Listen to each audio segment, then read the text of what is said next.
bullying, everyone knows of it. Most have felt its cruel touch, sometimes on more than one occasion. Even those fortunate enough not to have experienced it will most likely know of it happening around them. But what actually is bullying? We asked a few students from Queen Mary's College.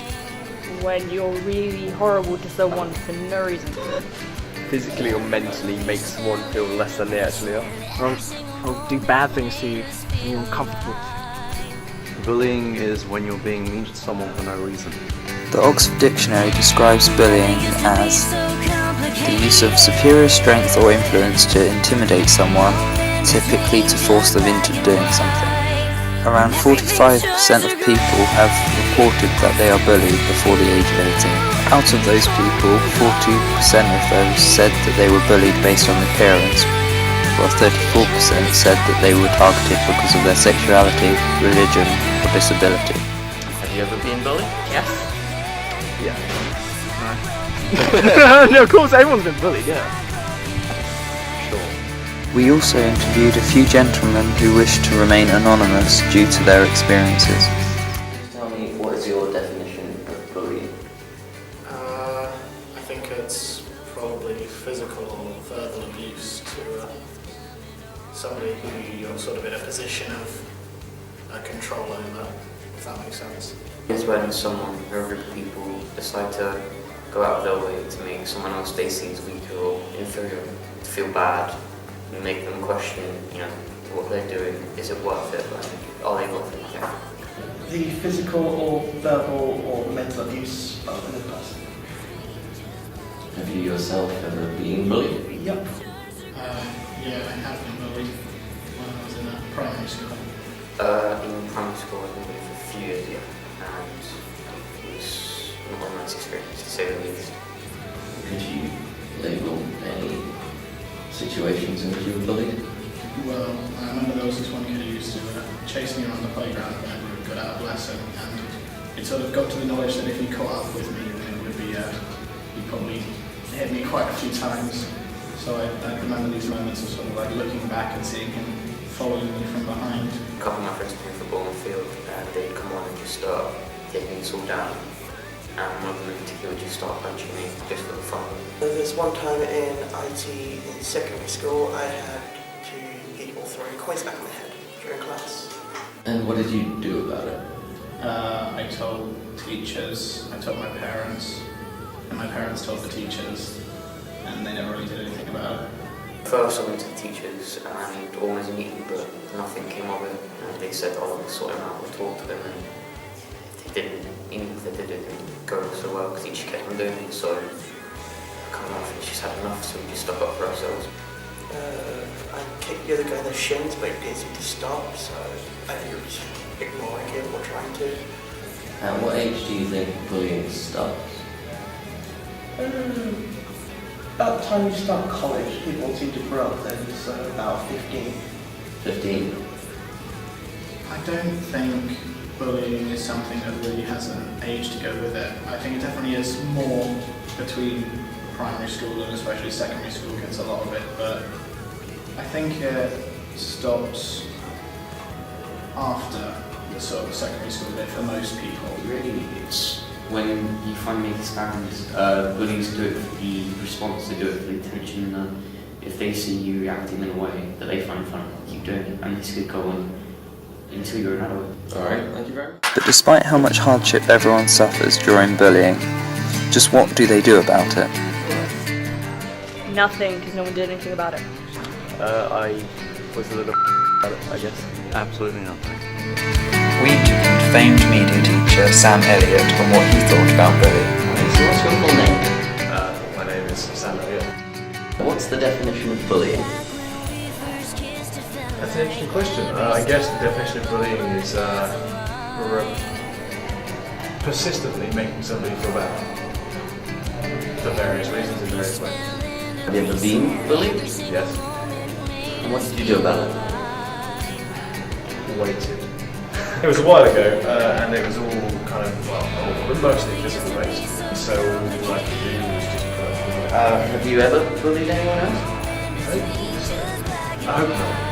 But I don't think you always know. Sometimes you can do it without realising you're enjoying it. turns into bullying without anyone else.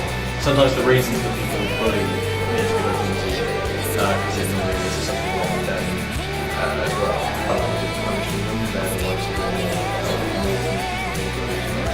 What age do you think bullying stops? It doesn't. It continues in various ways all the way through life. You can find 50-year-old men who like bullying. My mum was bullied by the head teacher of the school she worked at. We interviewed Ali Foss, the principal of Queen Mary's College, and asked her some questions on the topic of bullying. Queen Mary's has a no-tolerance policy towards bullying of any kind. How do you feel that differs from every other college? I'm sure that every college has got a no bullying policy.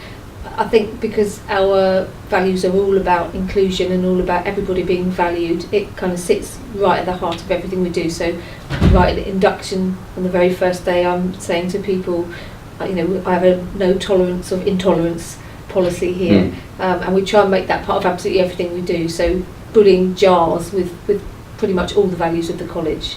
I don't think anybody would expect us, any college, to have anything other than a no bullying policy, but I don't think in some ways it doesn't even need to be said in that way because it's so integral to everything we do. As the top member of the college, you're the last chance people get before they're asked to leave. How do you react to each case? I try and look at each case individually.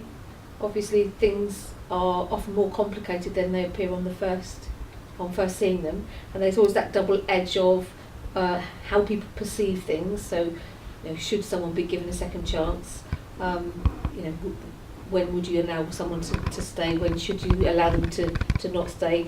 I have to make a judgment about the risk of something happening again and the damage that's been done.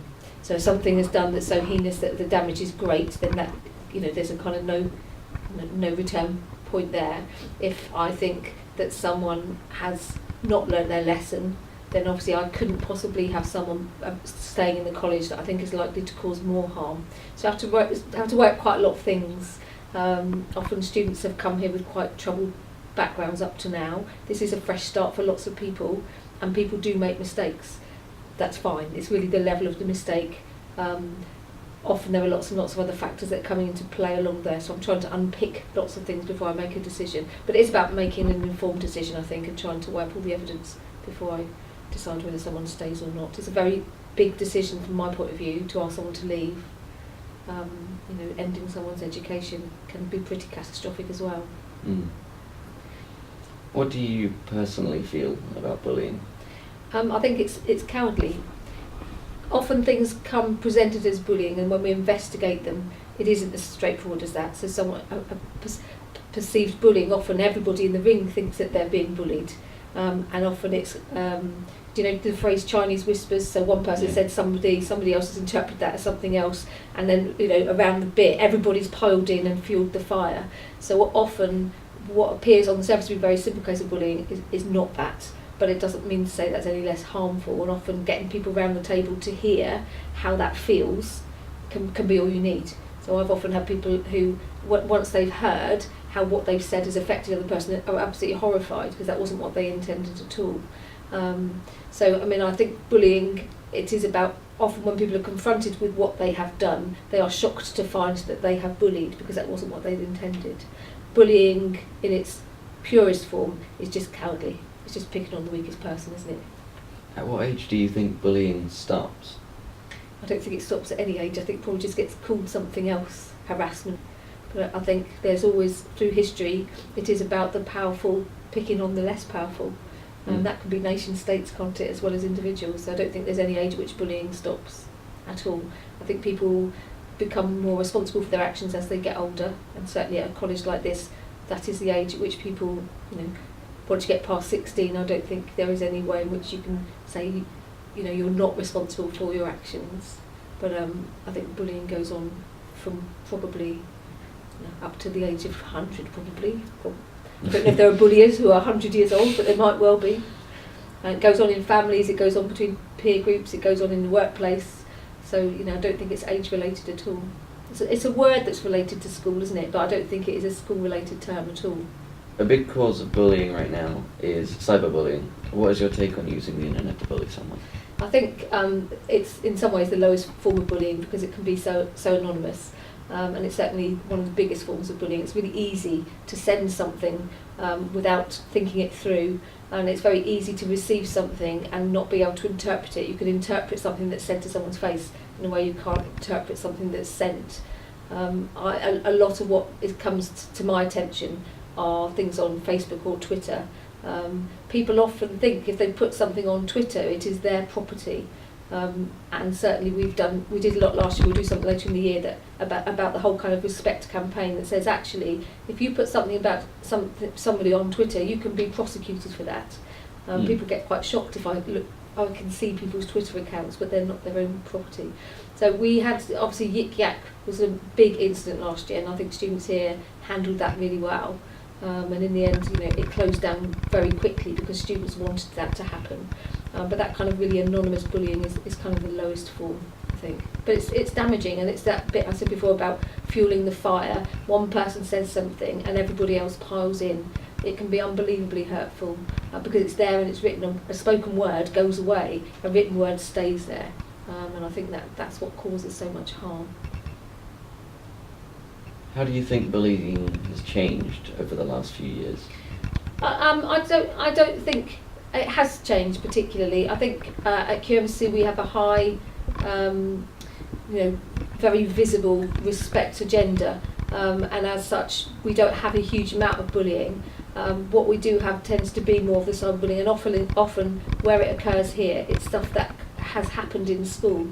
So often there has been some bullying incident in schools. Students have moved, so young people in year 8 or 9 have moved to another school.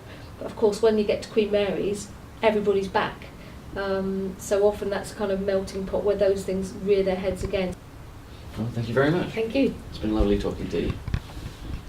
So then, when does bullying actually stop? No, I think anyone can be bullied. It doesn't matter what age you are. It never stops if you don't stop it, I guess. Stop. Yeah, what age continue forever, but like as old as you can get, really.